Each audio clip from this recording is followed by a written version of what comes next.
Ils sont élèves officiers et s'apprêtent à vivre le moment le plus attendu et le plus craint de leur formation, le stage moniteur commando. Une série d'épreuves sur 4 semaines au cœur des Pyrénées-Orientales. Les exercices s'enchaînent jour et nuit. On a le droit d'aller se coucher. Je sais pas encore pour combien de temps. Ici, les militaires ne se reposent qu'une poignée d'heures par semaine et mangent quand ils le peuvent. Un bon croc dans la tête, c'est parti. En alerte permanente et en état de fatigue intense, ils doivent endurer des difficultés extrêmes. Allez, tu cours. Allez, tu cours. On avance, on est en mesure. Au programme, parcours du combattant, combat corps à corps ou encore nage commando. J'ai le corps trop grondé, j'ai trop froid. Toutes les ressources des stagiaires sont méthodiquement épuisées pour les amener à repousser leurs limites. On va donner tout ce qu'on a de toute façon, on va redescendre.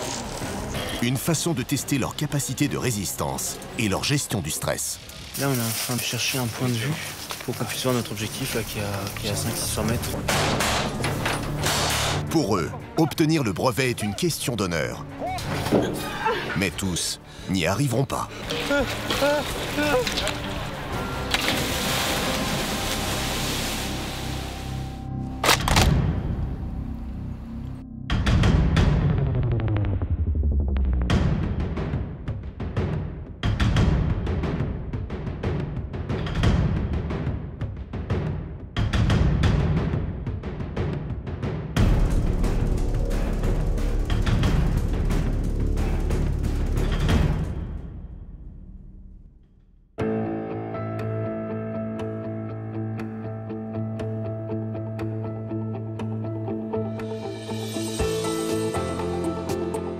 Aguerrir et endurcir, ce sont les maîtres mots du Centre national d'entraînement commando.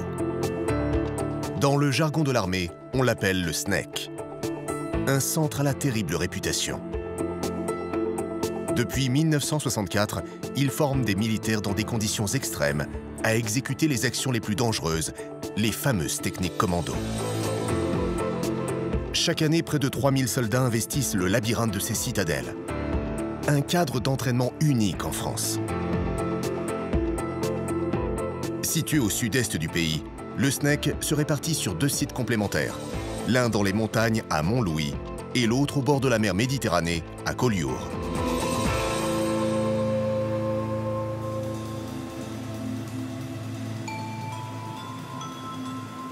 Il est 6h30 du matin et le jour se lève à peine sur cette petite cité balnéaire.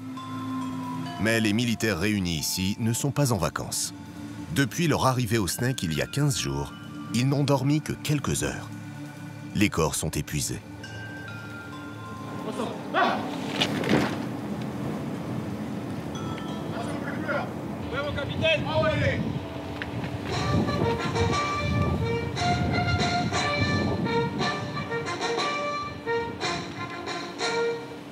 Ces élèves officiers n'en sont pourtant qu'à la moitié de leur stage. Parmi eux, Alexis, Agathe, Charles-Henri et Camille.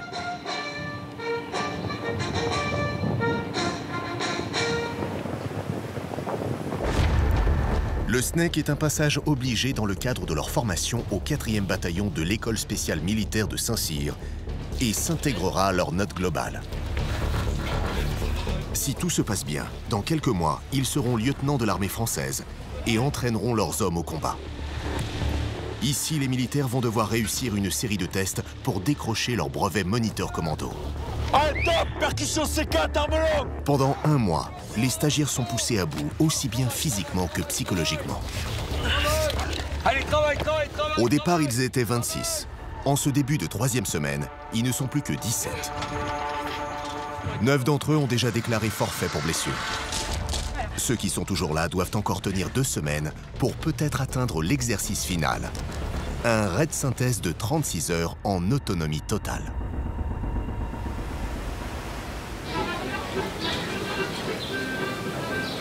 Avec ces épreuves aquatiques, cette semaine à Collioure est considérée comme la plus éprouvante du stage. Dans la ville, on ne s'étonne plus de voir passer ces militaires toujours pressés. Car au SNEC, tous les déplacements en brigade se font en petites foulées et groupées. Une des nombreuses techniques mises en place pour épuiser les stagiaires. Les élèves officiers se rendent à quelques pas de la citadelle de Collioure pour réaliser un entraînement au combat urbain. La mission ?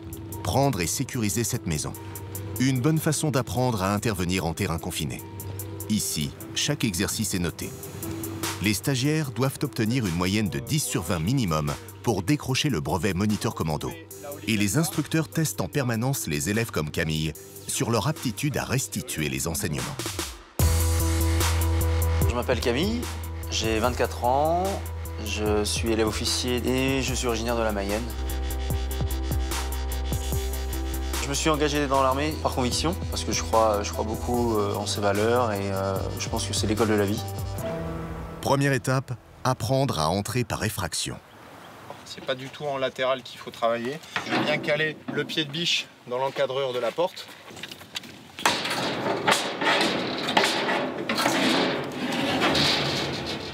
Hooligan bar, un seul mouvement et vous avez tapé jusqu'à 3 points d'entrée très facilement. Une fois l'accès au bâtiment établi, l'objectif c'est d'isoler l'ennemi dans son milieu, puis de l'encager en empêchant tout repli ou renfort. Pour être au plus près des conditions réelles, les stagiaires tirent des balles à blanc. C'est intuitif, quoi. En avant, allez, les deux. Vous êtes en tête, vous y allez. Depuis plusieurs décennies, l'armée française est engagée sur des théâtres d'opérations qui ont souvent des villes comme terrain d'action. Dans ce genre d'environnement, il n'y a pas de ligne de front. Claire. Toi, rapidement. Avec les étages et les sous-sols, le combat devient tridimensionnel. Un univers oppressant où les soldats doivent être sur leur garde en permanence. L'ennemi est acculé. Il n'a alors plus d'autre choix que de se rendre, sinon il sera éliminé. Allez, travail, recule, tu prends son champ de tir, tu tires. En combat urbain, les procédures sont bien différentes de celles rencontrées sur un champ de bataille. Du jamais vu pour ces jeunes militaires. C'est plus confiné, c'est plus stressant aussi parce qu'on va investir des pièces, mais on ne sait pas vraiment où l'ennemi peut être, on va dire, caché, entre guillemets. Moi, je m'appelle Agathe, je suis élève officier, je suis bretonne.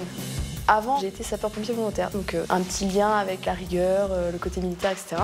J'avais toujours ce côté voyage qui m'intéressait en fait, que j'aurais pas forcément pu avoir en tant que sapeur-pompier, donc c'est pour ça aussi que j'ai choisi l'armée de terre. Voilà.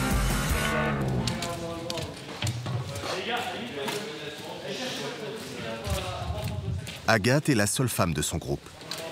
Aujourd'hui, les femmes constituent 15% des effectifs de l'armée. Le fait que je sois la seule fille et que voilà, j'ai 16 garçons avec moi, ben, c'est comme ça. Je pense pas que ce soit un avantage ou un désavantage, mais en tout cas, moi, je le vis pas mal, on va dire. Les stagiaires filent vers la côte. Ils vont prendre le large à bord de ces Zodiacs pour une épreuve de navigation commando. Une méthode qui consiste à approcher une plage en toute discrétion. De quoi interloquer les passants. Pour masquer leur présence, les militaires n'ont pas le droit d'utiliser le moteur. Il va donc falloir pagayer. Charles-Henri a été nommé capitaine de son embarcation. C'est moi qui coordonne. Je suis Charles-Henri, j'ai 25 ans. Je suis élève officier actuellement. Je suis né en région parisienne à Versailles. J'ai passé une licence de droit, puis après j'ai fait une licence de sciences politiques. Et puis au fur et à mesure, je me suis dit, écoute, t'as toujours eu envie de faire l'armée. Franchement, vas-y. Donc j'y suis allé et puis je regrette pas d'être ici. L'exercice paraît simple, mais certaines techniques sont à corriger. Le premier là-bas à gauche, ta pagaie est à l'envers. Des salades, rapide. Dépêchez-vous. 3, 2, 1, je sous l'embarcation. Au SNEC, rien n'est épargné aux stagiaires qui doivent se jeter dans une eau dépassant à peine les 10 degrés. Le but de la manœuvre, retourner le Zodiac et se cacher dessous pour se camoufler lors d'un passage d'ennemi. Allez, rapide. Une fois la menace écartée, un des membres de la brigade est désigné pour remettre l'embarcation à l'endroit. Et tu donnes un signe. Voilà, tape sur le... Voilà. L'exercice demande force et agilité. Voilà, retournement de l'embarcation rapide. L'embarcation rapide pour lui. Allez, rapidement, monte à bord, rapidement. Et surtout, un bon commandement de la personne en charge de la manœuvre. Faut donner des ordres à voix haute, faut qu'on vous entende. On vous entend pas. Tapez avec la pagaie. À 3, les gars. 1, 2, 3. Et à 3, on retourne. C'est ça qu'on veut entendre.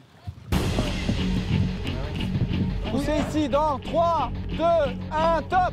Pendant toute la durée du stage, les instructeurs haussent régulièrement le ton pour mettre sous tension les jeunes militaires. Et chaque mission, vous repassez dessous. Le verdict est sans appel, il faut recommencer. Prêt? Vous êtes prêts? 1, 2, 3. Allez, poussez. Voilà, c'est un peu plus dynamique, c'est bien, c'est bien. Cette fois, l'instructeur est satisfait. Il est l'heure de retourner à terre. Voilà, explosif, on va chercher devant et on souffle, voilà. Allez, rapidement.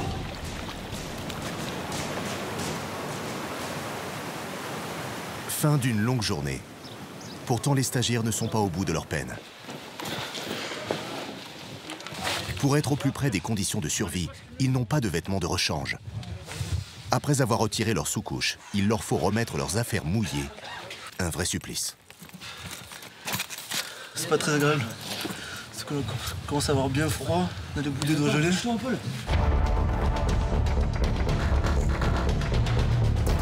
Je m'appelle Alexis, j'ai 28 ans, je suis élève officier et je viens de Montpellier.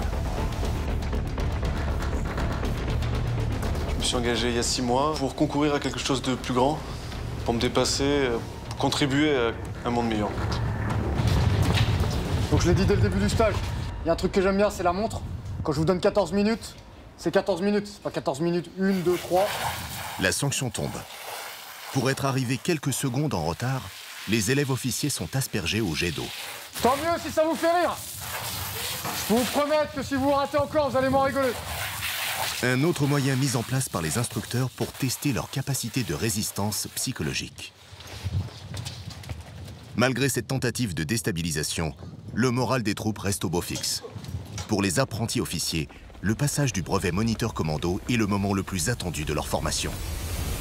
Avant de venir au SNEC, donc faut savoir que tout le monde nous en a parlé. On a eu beaucoup d'échos sur le SNEC. On entend vous dormirez pas du tout, vous allez être mouillé constamment, vous allez courir, vous allez marcher sans arrêt. Et les quelques semaines avant, on a cette petite pression, ce petit nœud au ventre, tout en ayant envie d'y aller parce qu'on en a marre d'attendre et on attend que ça depuis toute l'année. Ce stage, je l'imaginais vraiment très dur. On nous dépeint un tableau assez noir et en fait, c'est pas du tout un tableau imaginaire, c'est ce qui nous attend ici, on s'arrête jamais. On s'arrête jamais. La nuit, le jour, c'est non-stop. Cette nuit, passée à la belle étoile comme toutes les autres, les militaires ne dormiront pas plus de 2 heures. Le reste du temps, ils devront marcher entre 6 et 15 km selon la mission à remplir. Le scénario mis en place par les instructeurs s'inspire des situations réelles rencontrées par les troupes françaises en opérations extérieures.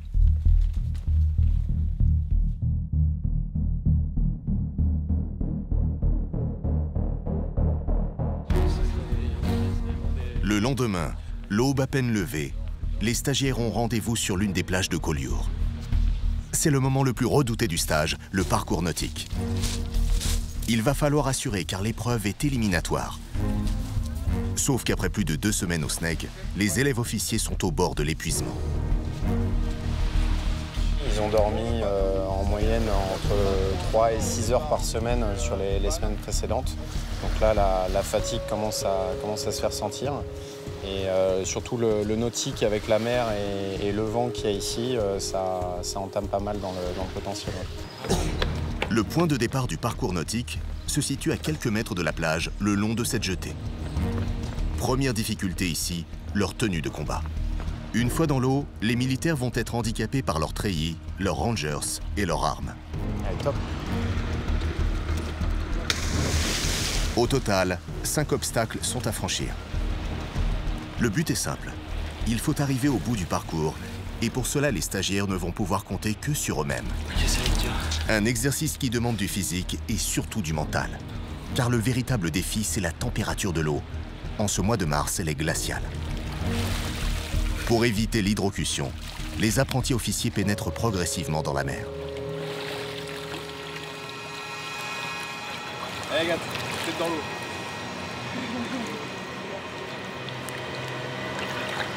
Une fois dans le bain, les corps se tétanisent.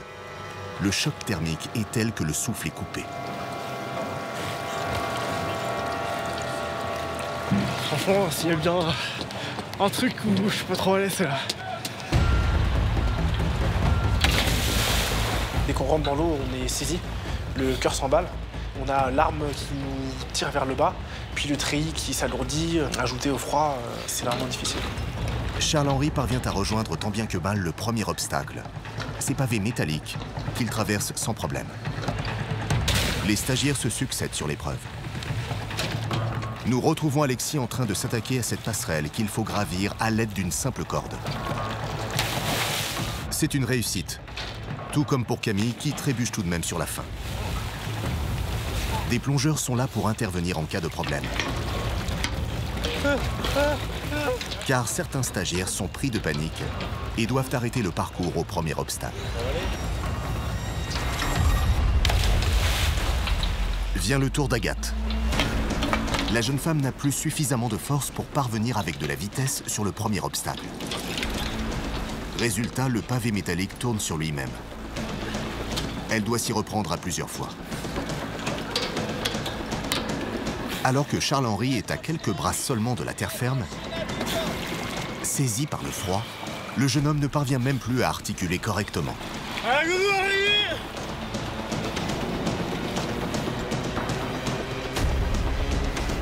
Agathe s'apprête à passer en apnée sous ses 3 zodiacs.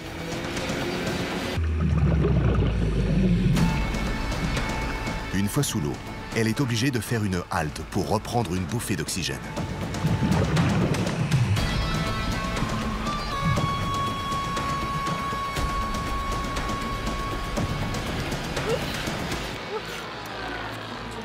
La jeune femme sort éreintée de l'obstacle.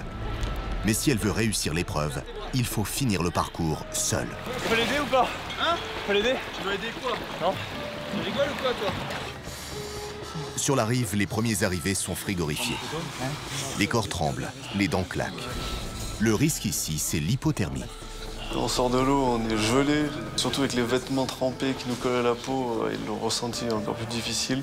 Du coup, il y a une technique, c'est qu'on se colle tous et la chaleur de nos corps fait qu'on se réchauffe assez facilement. Pendant ce temps, Agathe se surpasse pour achever le parcours.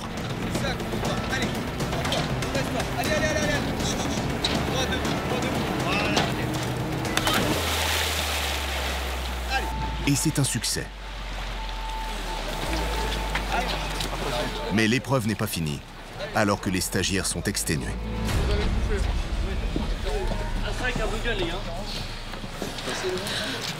Très difficile.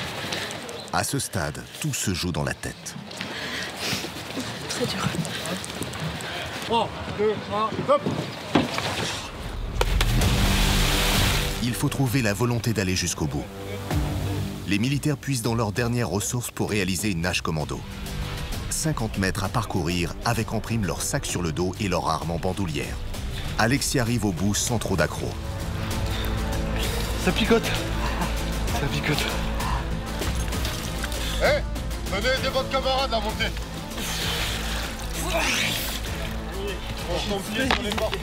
Charles-Henri, lui, est à la peine. Alourdi par le poids de ses vêtements mouillés, l'élève officier n'a plus suffisamment d'énergie pour se hisser au niveau de la jetée. Il est congelé. Dans une eau à 10 degrés, le temps de survie est inférieur à 1h30.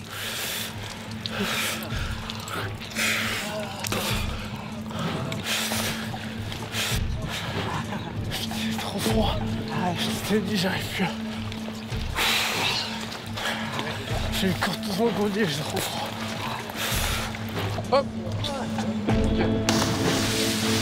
Agathe est la dernière à se jeter à l'eau. Ces derniers mètres sont les plus difficiles. Panique pas. Respire, respire, respire. Jusqu'au bout, respire profondément. Mais la jeune femme ne perd pas pied et redouble d'efforts. Que de femmes mourir, viens jusque là. Ouais, bah ça va se par là, on a tous des moments compliqués, donc c'est important de se serrer les coudes dans ces moments-là, c'est sûr. Je l'ai terminée, mais je l'ai terminée vraiment parce qu'il fallait la terminer. Ça a été très compliqué. De son côté, Charles-Henri ne parvient toujours pas à se réchauffer. Malgré l'activité physique, j'arrivais vraiment plus. J'ai dû faire un petit tour à l'infirmerie pour me réchauffer parce que je remontais pas en température. J'ai fait une hypothermie tout simplement. Peu importe les difficultés, ici c'est du non-stop, 24 heures sur 24. C'est parti, go!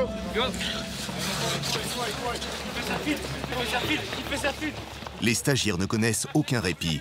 Le rythme est effréné. À Collioure, dans le sud-est de la France, les apprentis officiers ont entamé la 3e semaine de stage moniteur commando. Ceux qui sont arrivés à ce stade sont des durs à cuire.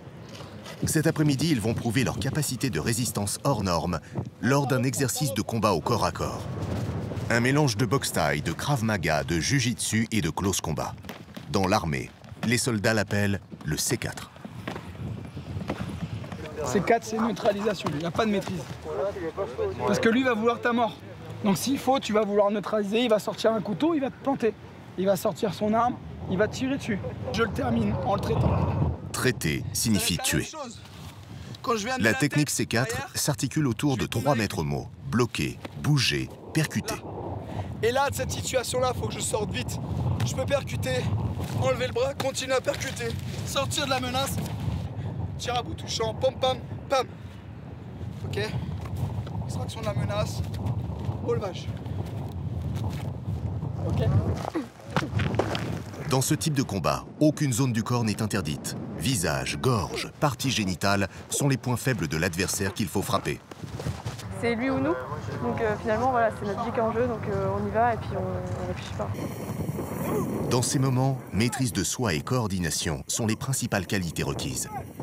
Après 1 heure de combat acharné, les stagiaires ont enfin le droit à un break. Les instructeurs leur ont même concocté une surprise, un barbecue improvisé. Et ce repas tombe à point nommé. Ah, franchement, je pense que c'est l'une des journées les plus dures qu'on a eues depuis le début du stage. Ouais, parce qu'on n'a pas mangé ce midi, on a activité physique toute l'après-midi. Mais le cadeau semble trop beau. Certains militaires n'y croient pas. Et ils ont raison car il s'agit en fait d'une épreuve de survie. Tradition du SNEC, la sardine. Vous avez tous entendu parler, bien entendu, de manger de la sardine crue. C'est que des bonnes choses, d'accord? C'est du poisson, c'est des je ne sais pas quoi, oligo-éléments, oméga 3, ce que vous voulez. Donc, démonstration, bien entendu. La démonstration de l'instructeur encourage les élèves à ne pas faillir, à lui faire confiance. T'aimes pas le poisson? Moi non plus. On garde la queue. À la fin, ça fait un petit cure-dent. On peut s'enlever les écailles des dents. D'accord? Mais comme rien ne se perd, à la fin, de toute manière, on la bouffe. Et c'est une petite rasade de blanc pour se rincer la bouche. Allez. Ah. Pour moi. Bah, prends une sardine. Eh ouais, mon gars. Un rang face à moi. On choisit pas. Hop. Allez, rapido. De toute façon, il y aura un deuxième service, vous en faites pas. Allez, c'est parti. Un gros croc dans le corps. On avale la tête.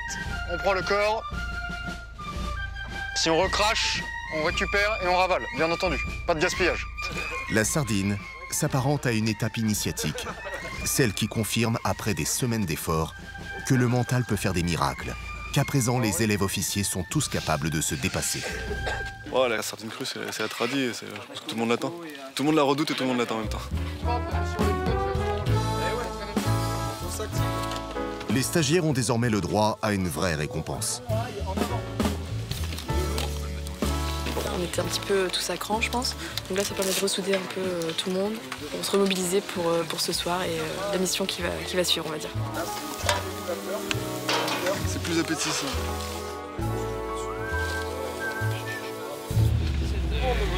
Allez, Après un bref temps de repos, les activités reprennent. Les stagiaires partent pour une marche d'infiltration.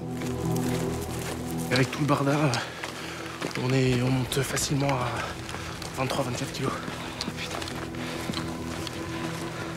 Pour 8 heures de marche. Ils ne le savent pas encore, mais dans quelques heures, les apprentis officiers devront mettre en place une embuscade. Cette fois, c'est une nuit blanche qui se dessine pour eux dans les hauteurs de Collioure.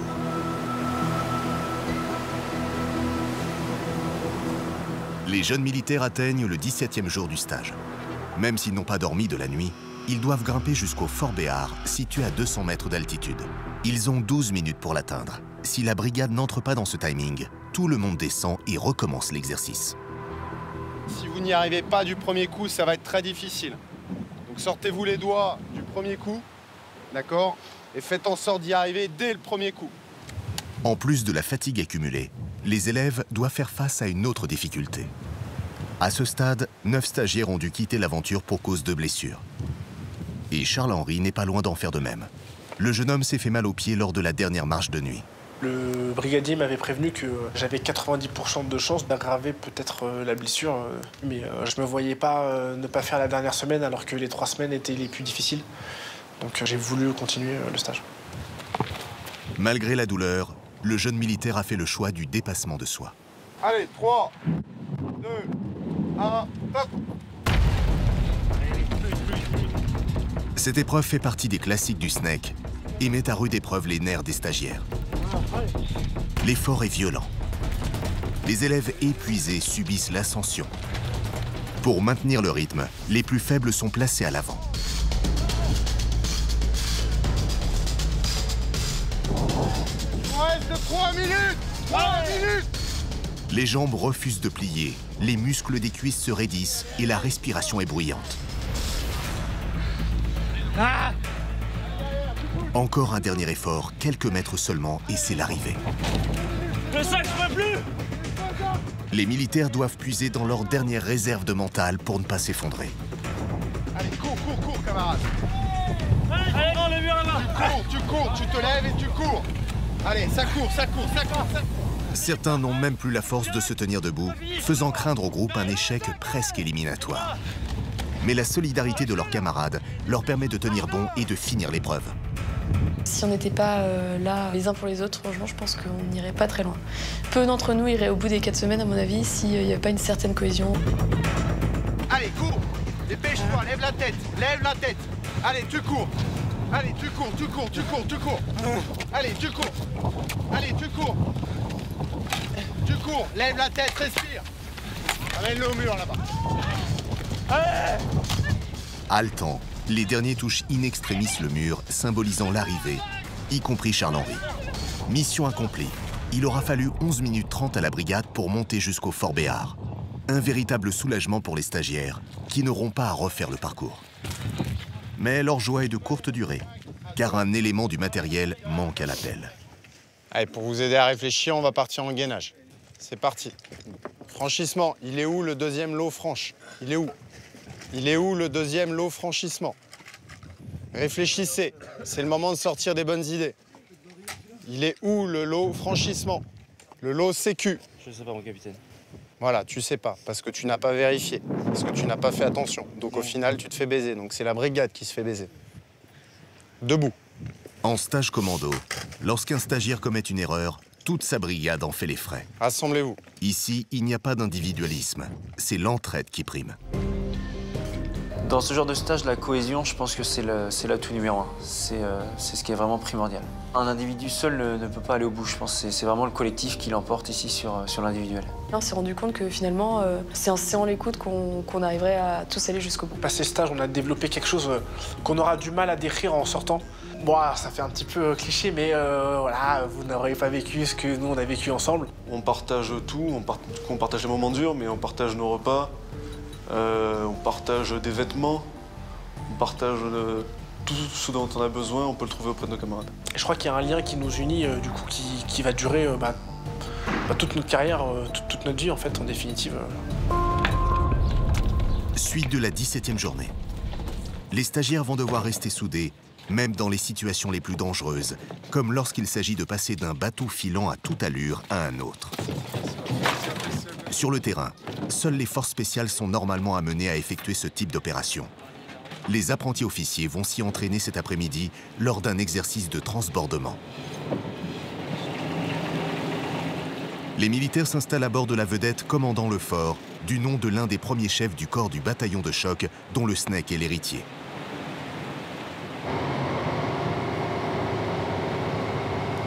La brigade ne sait pas encore quelle épreuve lui est réservée et profite de l'un de ces rares moments d'inactivité pour recharger les batteries. S'ils peuvent essayer de récupérer quelques minutes de part et d'autre, entre deux cours, entre deux déplacements, ah ouais, faut qu'ils dorment, faut qu'ils récupèrent. 1 minute, 2 minutes par là, on arrive vite à 10 minutes, 1 heure. Bon, après, ça fait de la bonne récup. Pendant ce temps, la vedette avance à une vitesse de croisière de 22 nœuds, soit environ 40 km/h. Elle est rapidement rattrapée par ce bateau semi-rigide bien plus puissant, de quoi réveiller les stagiaires.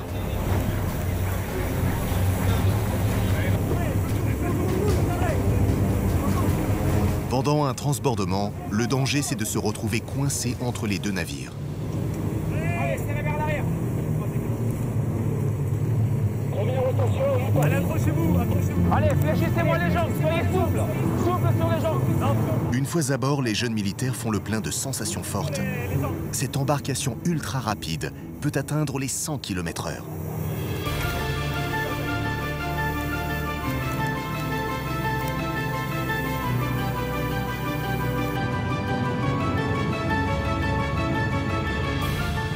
Un bateau contre un bateau, on n'a pas l'habitude de faire ça, mais c'est une super expérience. Franchement, je pense que c'est une des choses que j'ai préférées durant le stage. Une épreuve qui permet de mesurer le goût du risque des élèves officiers. Pour l'instant, tout va bien. Mais qui restituent bien ce qu'on leur a appris, c'est nickel. En plus, vous avez vu, ils ont le sourire. Ça change. Mais le plaisir est de courte durée, car les militaires vont maintenant devoir se jeter en pleine mer. Le but, simuler une évacuation d'urgence. Allez, serrez vers l'arrière, attendez, serrez, serrez, serrez. Les gars, il ne faut pas hésiter. Si vous hésitez, vous allez augmenter les distances. Vous allez devoir nager. Allez, barrez-vous, go. Allez, menton poitrine, menton poitrine.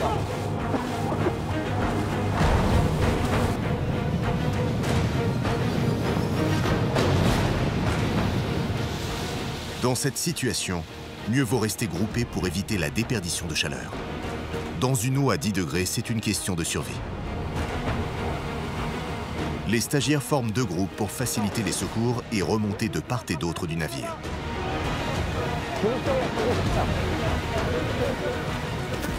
Allez, arrêtez de discuter, les gars, attrapez le filet. C'est bon, c'est raté ici. À l'approche de la navette, ils se cramponnent les uns aux autres. Mais l'un d'eux lâche du fait de la vitesse du bateau. On tient, putain, les gars. Tiens, vous êtes mauvais. On recommence. Allez, on fait la manip. Rapido. Revenez à hauteur. Les 2 colonnes à la même hauteur.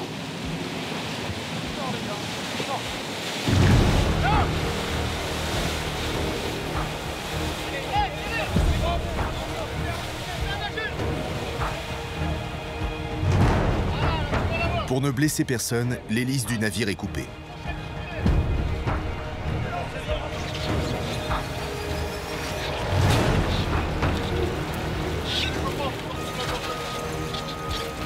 Le deuxième passage est le bon. Une réussite qui sonne la fin de cet après-midi en mer. Enfin, pas tout à fait.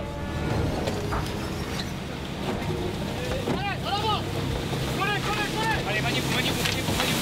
Allez.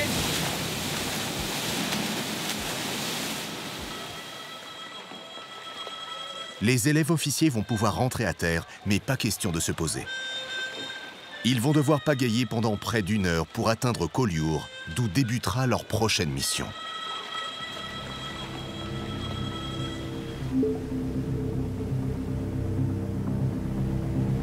Alors que la ville s'est assoupie, les militaires se réunissent pour le briefing.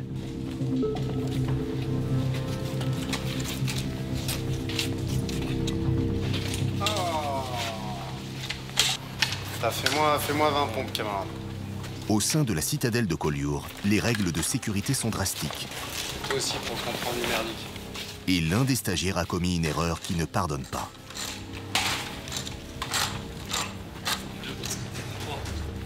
Quand ils rentrent à la citadelle, on leur demande de ne plus avoir de cartouches en chambre et d'avoir fait les opérations de sécurité avant d'entrer sur la citadelle. Et on a un camarade qui manifestement a oublié une cartouche en chambre et le chef du commando qui me fait un compte-rendu comme quoi tout le monde a effectué ces opérations de sécurité. Ce qui n'est pas le cas. Les instructeurs sont intransigeants. Une façon de guider les futurs officiers vers le chemin de l'excellence. Pendant le stage, ils sont placés à tour de rôle en situation réelle de commandement.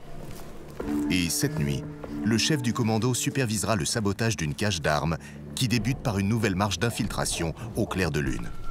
Il est 11 h du soir. Certains accusent le coup. Il y a un phénomène qui est assez récurrent, ce sont les hallucinations. Les gens voient des choses extraordinaires. Ah oui, il y a quelqu'un qui m'a dit qu'il pensait parler avec ses parents en se baladant, alors qu'il était en stage avec ses camarades. Troubles de la vision, perte de mémoire, saute d'humeur, les effets du manque de sommeil sont nombreux. Malgré tout, il va falloir rester lucide et garder son sang-froid, notamment pour escalader ce rempart. À l'approche du repère ennemi, les événements se précipitent.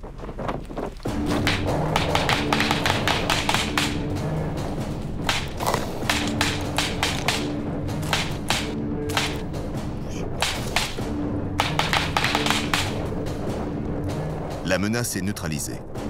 Le champ semble libre pour installer les explosifs qui permettront de détruire les armes adverses.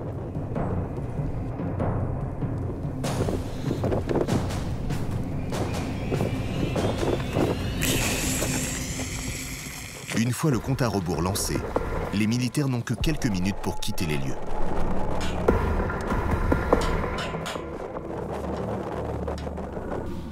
L'objectif est atteint.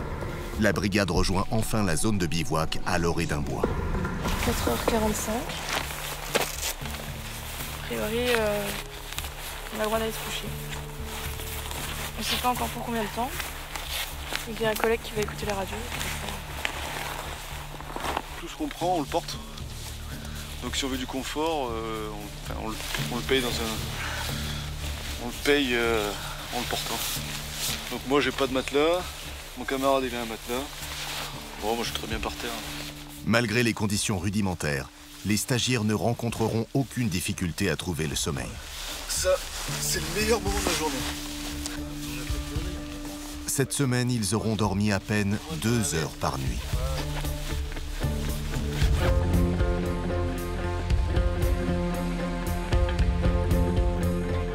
Nous retrouvons les élèves officiers au dernier jour de leur semaine à Collioure. Lundi, ils partiront direction Montlouis, où aura lieu l'ultime épreuve, le fameux raid synthèse. Mais avant ça, ils vont devoir affronter un parcours de l'extrême, la mythique piste verte. C'est la piste verte de Collioure, qui est une piste individuelle sur laquelle chacun des stagiaires est chronométré. C'est une épreuve assez redoutée puisque la piste est assez aérienne. Et s'ils mettent plus de 21 minutes sur la piste, ils sont d'office éliminés puisqu'ils obtiennent une note de 0 sur 20. On va donner tout ce qu'on a, de toute façon, on verra bien ça. Première étape, une série de câbles à traverser. Les stagiaires doivent se faire violence pour oser se lancer au-dessus du vide. Perchés à 80 mètres de haut, ils n'ont pas le droit à l'erreur. On a un système d'assurance avec des mousquetons, donc il y a vraiment des points de vigilance là-dessus. Et c'est là-dessus qu'il faut vraiment faire le plus attention, parce qu'il y a des fautes qui sont éliminatoires. La piste verte demande une vigilance de chaque instant. Le but, tester les réactions des stagiaires en situation de stress. Et pour l'instant, ils jouent aux parfaits équilibristes. Agathe s'attaque à la gouttière, le moment le plus redouté par la jeune femme. Mais elle relève le challenge haut la main. L'obstacle permet d'accéder à une via ferrata sur laquelle les militaires se surpassent. Vient l'épreuve du saut de puce. Il faut s'élancer sur une plateforme située à flanc de falaise. De quoi impressionner les stagiaires. Comme on est sous chrono, en fait, là, on est obligé d'envoyer et le cardio prend un bon coup quand même. Le parcours les teste aussi sur leur capacité à s'extraire d'un espace confiné. Mieux vaut ne pas être claustrophobe. Allez, dépêche-toi, tu peux encore le faire, là. Le chrono tourne. Les stagiaires donnent le meilleur d'eux-mêmes pour finir la piste en moins de 21 minutes. Allez, allez, allez. Charles-Henri, Camille, Alexis et Agathe franchissent tous la ligne d'arrivée.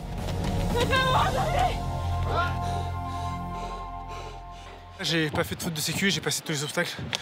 Donc ça, le premier contrat est validé, le deuxième aussi. Le troisième, c'est le chrono.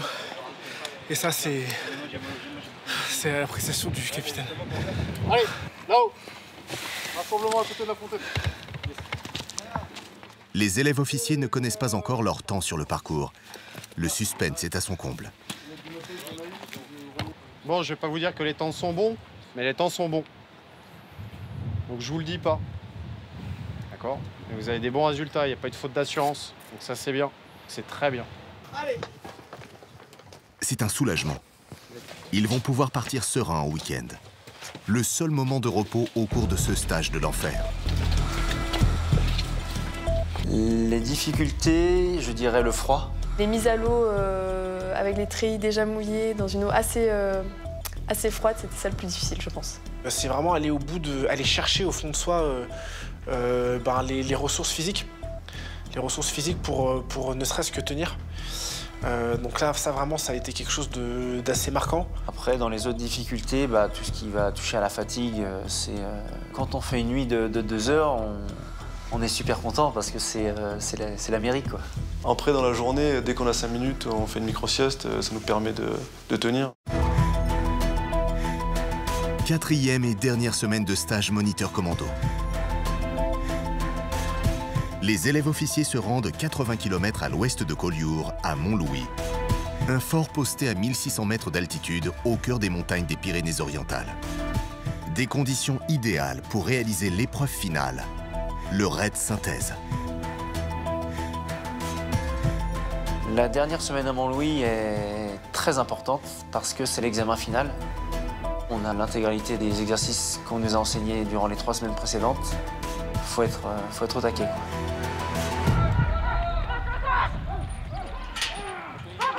En 36 heures, les stagiaires devront parcourir plus d'une trentaine de kilomètres, marchant la nuit et se cachant le jour. Le but, mettre en application toutes les techniques commando apprises en 3 semaines. Mais avant, les instructeurs ont décidé d'épuiser leurs troupes une dernière fois. Ça, c'est le plus sympa. Allez. 5, 10. Dépêchons, on reprend un 20. Ça monte ensemble, tous ensemble. 70% du stage se gagnent au mental. Et arrivés à cette phase du brevet, les militaires ne sont pas prêts à renoncer. C'est les échauffer, les mettre dans le rouge pour voir s'ils sont capables de restituer un état de fatigue, un état de stress. Face aux ordres, ils savent désormais maîtriser leurs nerfs et leurs muscles. Exténués, les élèves officiers se lancent ensuite dans un cross. Les instructeurs ne leur font aucun cadeau. On marche pas. Allez, encore. Allez, en cours, là. Courez, bordel. Courez.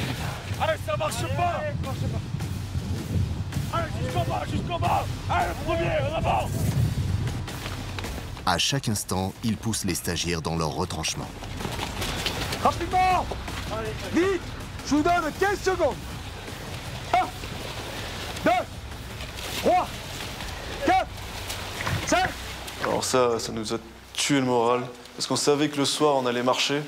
On avait 15 ou 20 km à marcher le soir, et nos chaussures étaient trempées, nos pantalons étaient trempés, on n'avait pas de rechange. Et ça a vraiment mis un coup au moral. 6, 7, 8, 9, 10. Les militaires sont à bout, moralement et physiquement.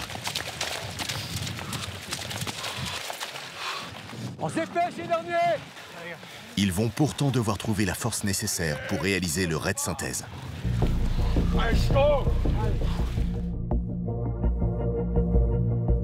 C'est parti pour 2 nuits et une journée d'exercice en autonomie totale. Les stagiaires sont largués à quelques kilomètres de Montlouis, au beau milieu de nulle part. À l'issue d'une première phase d'infiltration, ils devront installer leur bivouac opérationnel. Pour cela, les militaires emportent sur leur dos près de 15 kilos de matériel. On marche toute la nuit, on a eu le temps de faire le tour un peu de ses pensées, on se demande parfois ce qu'on fait là, on a mal aux pieds, etc. Et en fait, on apprend à chercher des motivations, on va se sonder soi-même. Et donc, on se découvre un peu une part de soi qu'on ignorait aussi. Après 7 heures de marche, soit près de 15 km parcourus, les élèves officiers approchent de leur cible, une chapelle située en contrebas. Là, on est en train de chercher un point de vue pour qu'on puisse voir notre objectif là, qui est à 500-600 mètres environ dans la vallée. Et la difficulté, c'est que le jour est en train de se lever. Et donc là, on est un peu pris par le temps. Donc c'est un peu la course, quoi. C'est ici que la brigade installera son campement. Un emplacement idéal leur permettant de garder un œil sur les faits et gestes de l'ennemi. Nous, notre rôle, c'est d'assurer une surveillance permanente de 7h à 21h. On va s'organiser ici, il y en a un qui surveille, les autres se reposent, dorment, et on fait des roulements toute la journée.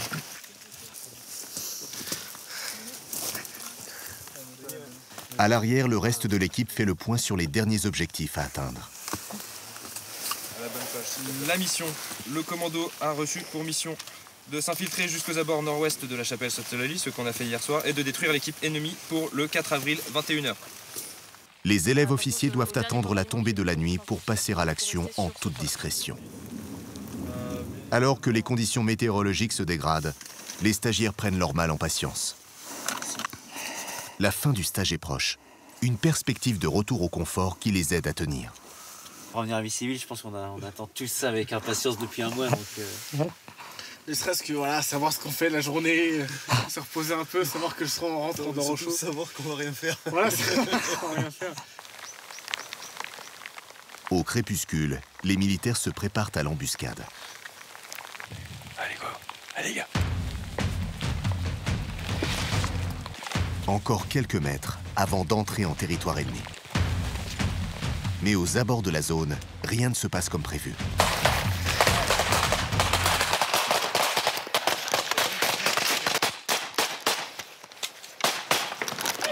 Vas-y, sors et moi je reste à l'entrée. Il y a eu un ennemi qui est arrivé justement quand on sortait de la lisière militaire et qui nous a pris à partie. Mais heureusement, mon collègue là, qui était juste devant a envoyé une grenade, donc sauvé. La brigade a su reprendre l'avantage et détruire l'ennemi. Avant de s'exfiltrer, les élèves officiers ont une dernière mission, détruire ce missile. Parti.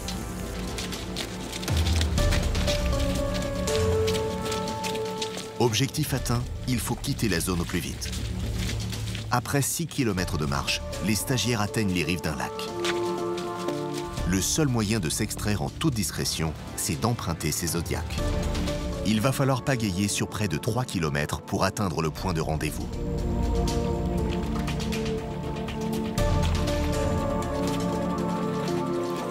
on est épuisé, c'est le dernier jour de stage commando, donc on n'a plus de force, on est à bout, mais on trouve les ressources quand même pour se dépasser.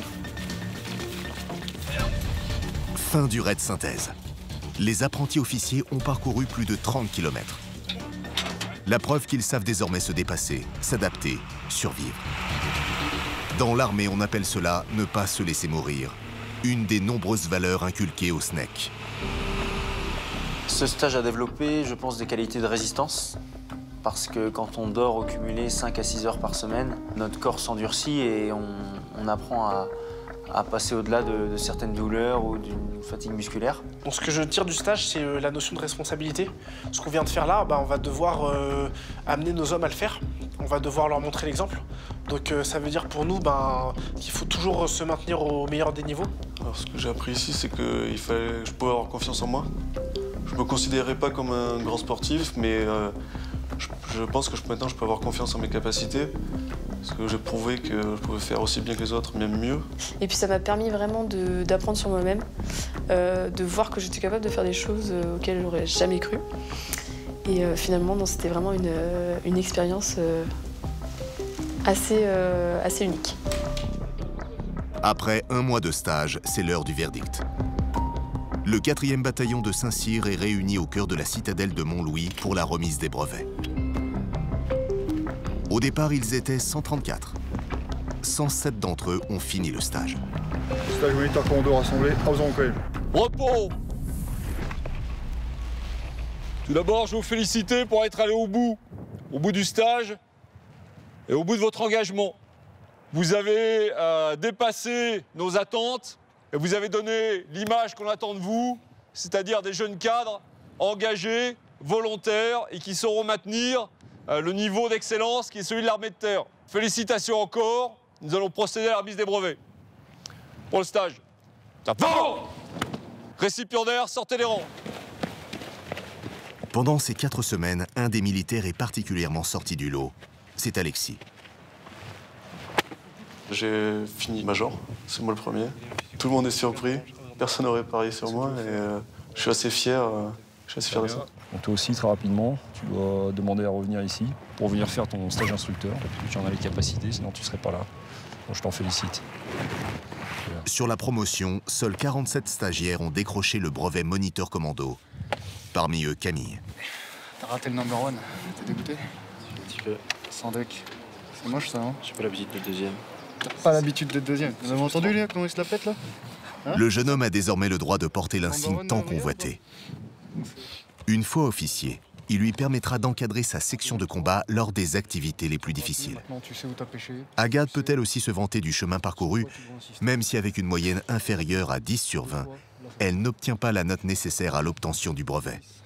Je reste parmi les dernières féminines à terminer le stage. Je repars avec l'aguerrissement, ça veut dire que j'ai quand même fait les 4 semaines de bout à bout. J'aurais préféré avoir le pin sur moniteur commando. On va dire que je suis à moitié satisfaite. Comme 60 autres élèves, Agathe décroche l'aguerrissement, le niveau en dessous de moniteur commando. Une déception. Mais les élèves officiers peuvent être fiers, car cet insigne, c'est la preuve qu'ils sont arrivés au terme de cette aventure hors norme. Une marque de distinction. Malgré sa blessure au pied, Charles-Henri n'a rien lâché. Le brevet de moniteur, je ne l'ai pas. Et c'est un peu frustrant parce qu'on se dit il restait pas grand-chose et c'était bon pour moi. Leur brevet en poche, les élèves officiers espèrent tous recevoir leur galon de lieutenant dans 1 an et demi. Ils se retrouveront alors à la tête d'une section d'une trentaine d'hommes à qui ils raconteront certainement les souvenirs de ce stage, gravés à jamais dans leur mémoire. Regarde, oh! Aux ordres, regardez.